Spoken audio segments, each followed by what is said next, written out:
Hello everyone and welcome back from that short break. We are on with the next panel discussion, which is looking at the whole area of products and how do you actually go about developing and more importantly also actually delivering products that, I use my word, surprise and delight. It's something I heard a few years ago, but basically something that customers are actually happy with and not just one-hit wonders over the long term. And moderating this panel is Léon. So Léon, take it away, introduce your speakers. Thank you. Yes, I have Matt here, maybe good also to introduce yourself later, and Alexis Bartelds, from CEO from Sam Media, two companies in a different ball game, I should say. So maybe good, Matt, to explain what you are doing in this industry. Right. So yeah, I spent 20 years in product management, which is basically building and delivering services, mostly in the telecommunication B2B business. So it'd be interesting to see your perspective on the B2C side as well. But yeah, so I was with Ericsson for many years, and then I was with VeriSign, Symantec, Cineverse. James and I go way long back. So that's my background. Would love to show. It's a very, very interesting, challenging. I think most companies don't get it right, and I think it's difficult to get it right. So I think be useful discussion to hear your feedback as well. So that's my background. Currently, I'm a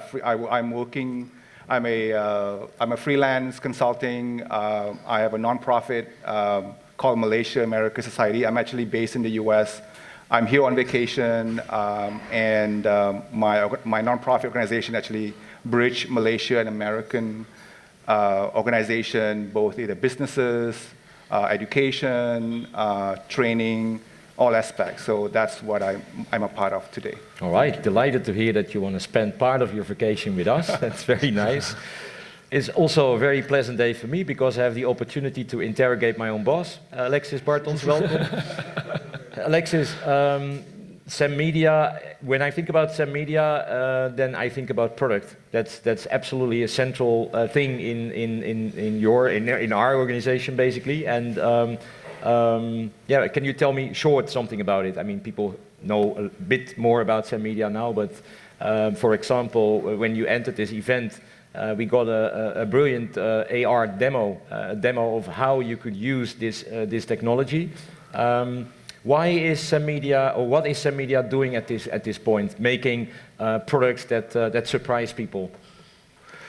First, I want to say that I'm also very happy to be here. It feels like a vacation. It's a beautiful country, and I have a reason to say it because I started Sam Media in Malaysia. So actually, this is our headquarters. Only later we opened the office in Amsterdam. We have now offices in Vietnam, in Dubai, in the United States, where our actual director of products is based. So if you're not happy with what I'm saying about the product, then later talk to Okal. He's sitting in the back. He can tell you everything about our products. But yeah, how we approach it is surprising consumers is one. At the same time, I always think, and you can do endless research and research for years about product, what do consumers want, and at the same time, what I always use as an example, nobody ever asked for an iPhone. Nobody was climbing the fence. Please make a phone that is easy to use, that integrates something called apps, etc.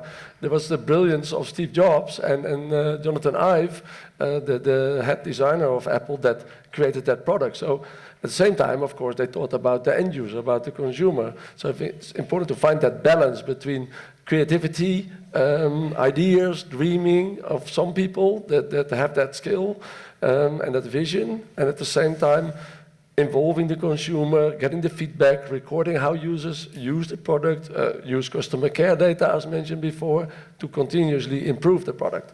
So I think both are important. Yeah.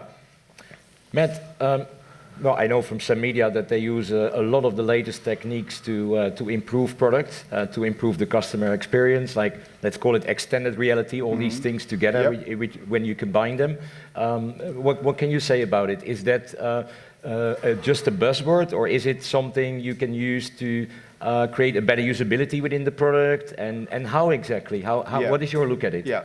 Oh, I think there are many tools out there, and so I'm all for the tools. But I do think that I think most companies need to get the fundamentals there. I think, like understanding requirements, understanding the customer need, trying to really, what problems are you solving? So some of these basic fundamental, I hope are not being overlooked over the use of the tools. Because I think the tools are great to build a good customer user experience in general. But I do think at the end of the day, I do feel that will create the wow factor. We call it the wow factor. We want to wow the customer.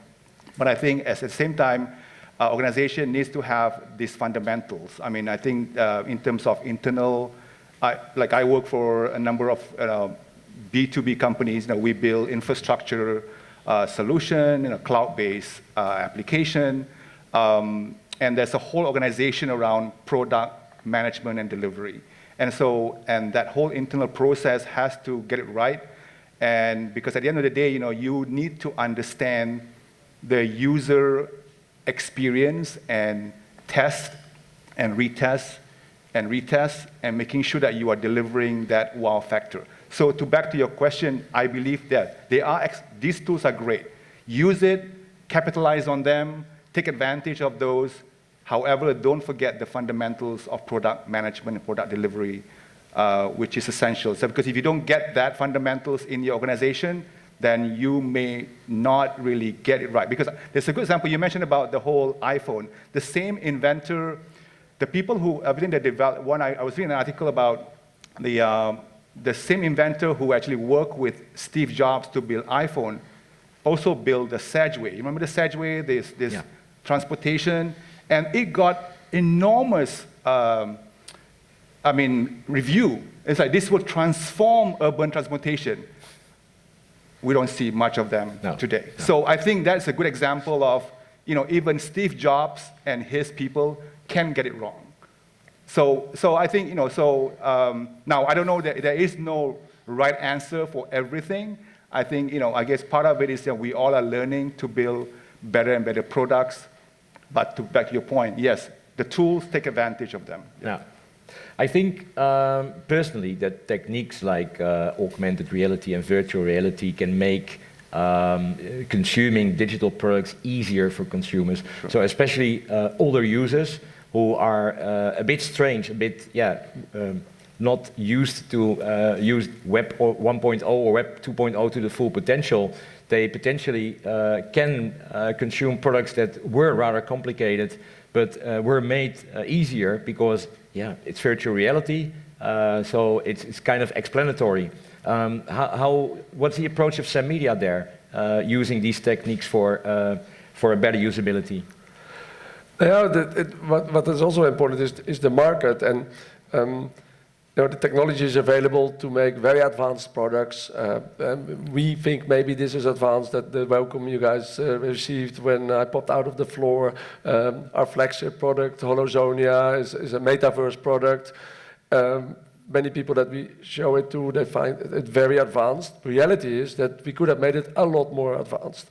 But then it becomes too complicated.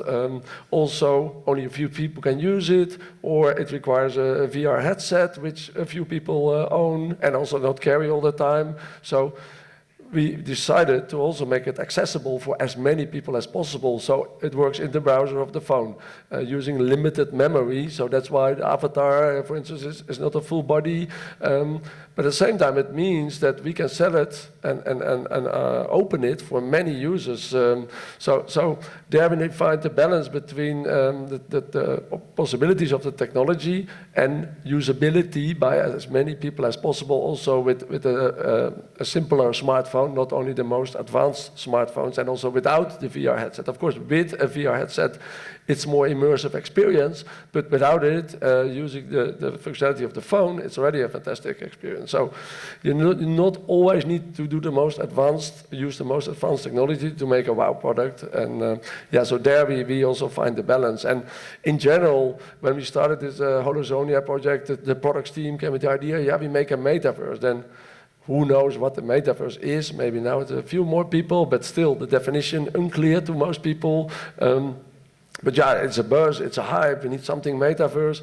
And I thought, oh, we're going to duplicate like Sims or, you know, Second World, what's the name, a virtual world. And then what can we add as some media? I mean, there's nothing we can contribute there. Of course, Facebook, Meta, develops this whole thing already, so spending billions, having tens of thousands of people working on it, although half are fired now.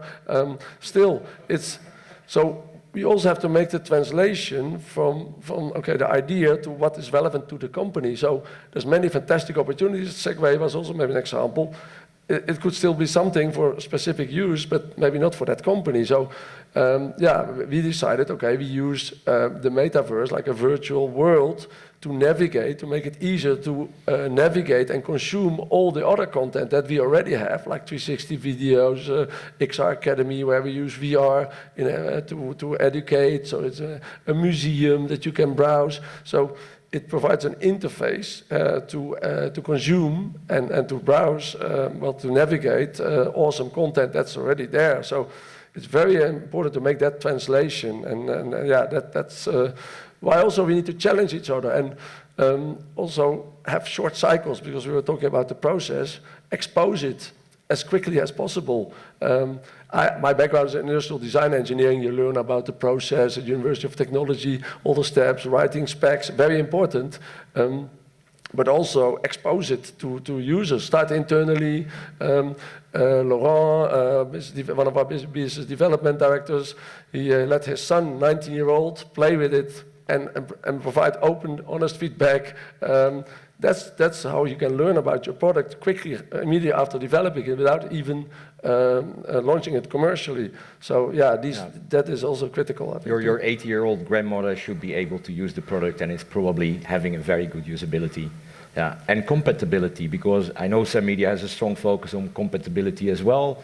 We all know apps or websites that do not work properly on certain devices.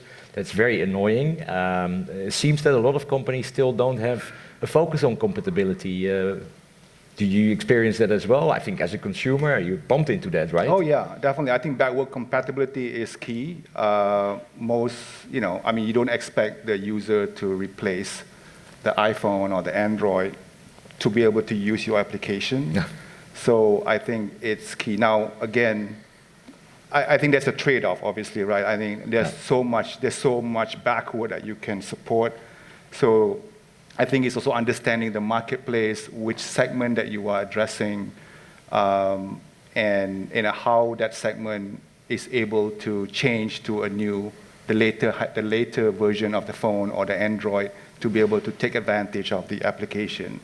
So I'm all for it. I also do believe that part of it is not education, but just disseminating information, being able to inform the user or the end user or the consumer that there is a life cycle, and providing that information as early as possible to the consumer, to the end user, so that they are aware that, okay, by the next release of your application, then that my device may not be supported if I want to continue to enjoy the experience. Yeah, yeah. I do want to, if I may come back to the virtual reality. Mm-hmm. When I was back here during the Thanksgiving holiday in the US, I think Meta Quest has a sale on their VR set. I think we are kind of a gadget nerd geek to some extent, so I got one, and I'm so excited to use it. But I do agree that I think being able to simulate that as part of the product process would be so wonderful. I would love to see more and more ability for us to use virtual experience in building excellent product. Yeah. So yeah. So I look forward to seeing what's coming out. Yep. What is the next big thing when it comes to surprising people with products? What is going to surprise people in the very near future? Matt. Is it for me? It's for you, Matt. Sorry. Oh, that's my fault. It's for you, Matt. Oh my God.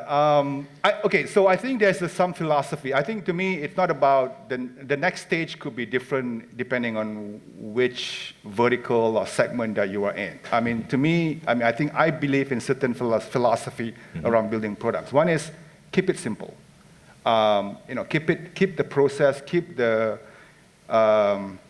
the whole delivery of it as simple as possible. Make it clear to everyone. So to me, that's, if you do that, you can address the market and the segment or vertical and be a part of this, whatever future there might be. The other one is that, I think I simply like don't make the consumer, don't make me think. As a user, when you use something, it has to be intuitive. I mean, I should just open the application. You should know how I interact and how I behave. And I think there's already plenty out there today, examples. So I think if we maintain that philosophy and that thought process in building solution, whatever the tool, whatever the future we might embrace, I think we'll be a successful organization. So that's, I cannot predict where that might be, because there's so many, with AI, with Meta, with data, with chat, conversation. I mean, there's just so many convergence of these different channels and communication and engagement.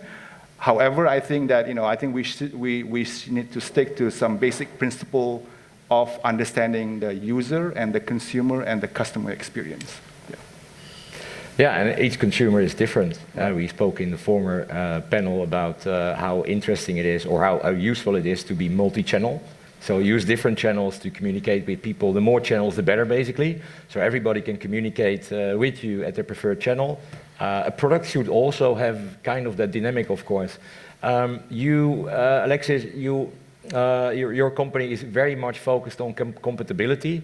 I can imagine, because the first thing I would say when I hear that you are selling mobile content, so through mobile phone, through DCB, and it's VR and XR, then I would think like, yeah, but I don't have an Oculus in my drawer, so what I'm going to do with this product? How do you approach that? Well, it's also a commercial decision, of course. But we want to make it available for as many people as possible. But indeed, you need to draw a line also in terms of backward compatibility, or you sacrifice too much of the functionality if you make it for very, very simple smartphones. Or there's a balance. But it also, you see the technology develops so fast, the handsets, the network. So the new opportunities arise every day and every year, and people replace their handsets. So even countries where maybe now it's too early to launch a VR product, then in a few years there will be possible. So timing is, and that's what I wanted to get to. Timing is very, very important. We were chatting about it last night with James. Go back in time and location-based. I was working at the mobile operator, T-Mobile, then we got Nokia pitching us, and that's a long time ago, Nokia pitching us location-based platforms where we had to pay them per request, location request, we had to pay them a few cents. Now, we did some math, and there is no business case. There was no business case, and it was very difficult internally to convince the management, no, we should not do this. Yeah, but it's hot, high-tech location, Nokia is pushing it. But we took the right decision, and only now when the handsets all have GPS and use the base stations to know the location and share that with any app or any third-party service.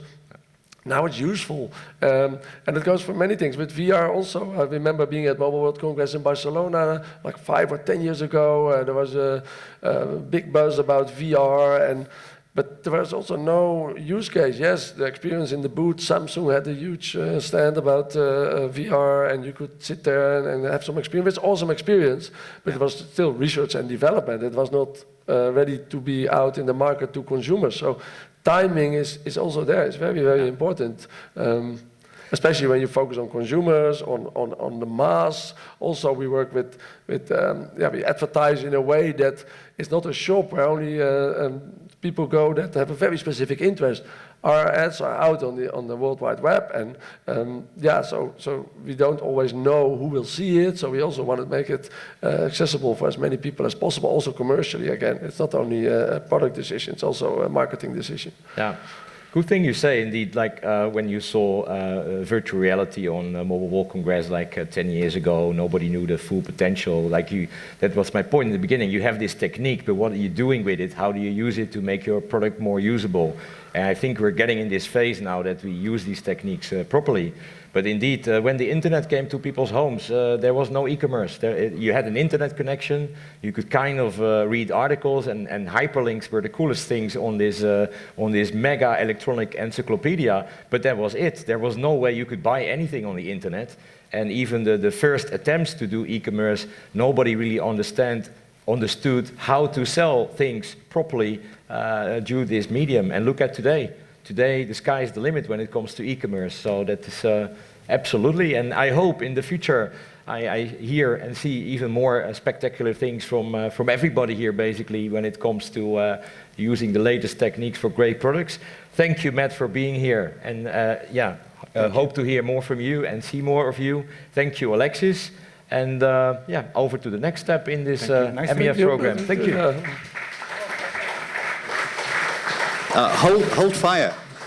One thing I've been very remiss at doing is actually asking the audience, do you have any questions? But then, again, at the beginning, I did say it's informal. If you've got any questions, any points, please ask. Have you got any questions or comments for this panel or about this topic? So I know you are an e-commerce expert, sir. Yes, you are. He said not really. I know he is. So introduce yourself. Yes. Good morning to the distinguished panel. My name is Joseph. The question which I wish to pose is regard to this data breach. I think there was a few occurrences of data breach in this country, see. So, and it involves one of the banks, a Malaysian bank, a leading bank and a local bank. So when you talk in terms of data breach, that is the one is a foundation to spark the scams or whatever. So from your opinion, who is likely to be responsible for the data breach, you see? Is it the banking staff, or is it third-party service providers who needs the clients or the customer's account number, address, like telcos for that matter, or whether is any other sources that could be responsible for the data breach? Thank you. Yeah.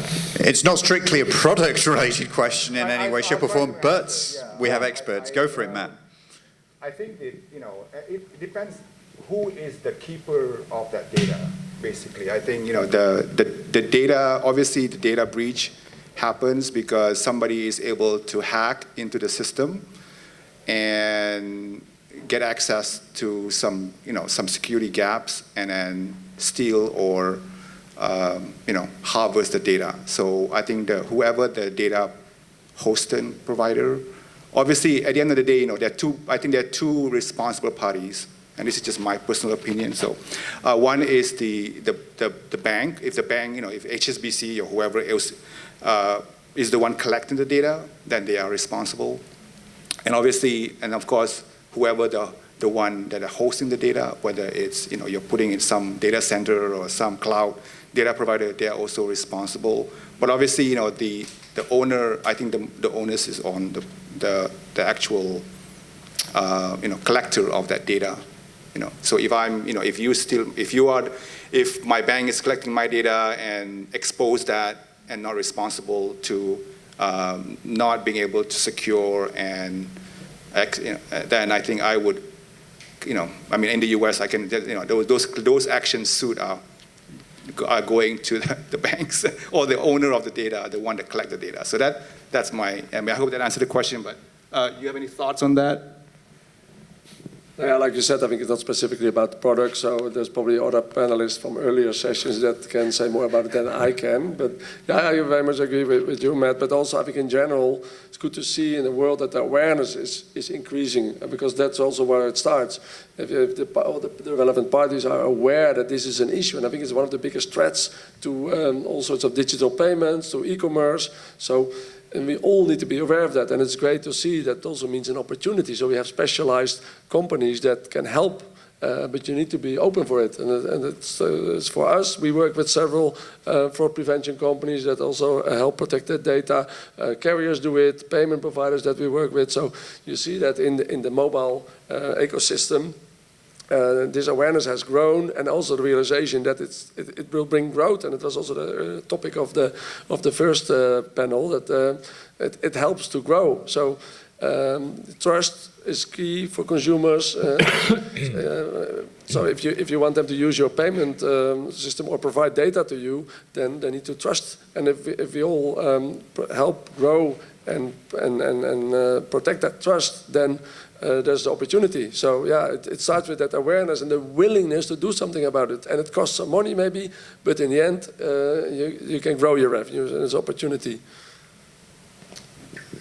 Just one last comment, I think, to tie back to our product discussion. In fact, maybe this is a good example of I think in the product process, this issue may not even be a part of the conversation or part of the requirements of the product. So I think kind of, sometimes when you have to step back and think about this, yes, we have to look at all these other aspects of product beyond just what we can see and do, you know what I mean? So things like these are not, I know for sure that it's not part of the product delivery. It's not the wow factor, but this wow factor is essential. These are fundamentals that are needed in the product to make it function so that the customer trust is not lost. So I think tying back to the product discussion, that's a good example of whereby this is an afterthought. Nobody thought about this as part of the product delivery, but I think we should. Yeah. I'll give it to James. Yeah, no problem. And talking about a product, this event is actually a product as well. It's been amazingly produced by Léon and Mary and Jorgen, people here, and we had to think of every single, you guys had to think of every single detail. We went through every single scenario because, as you all know, this building is very, very secure. So to get out, to get in the lift to go to the ground floor, you need a card. So you have to think of every single little thing. And the best way is, as you mentioned, give it to someone possibly older as well. Yeah. And I can tell you that my mum she's 84, she's an absolute demon on SMS and WhatsApp as well, watch out.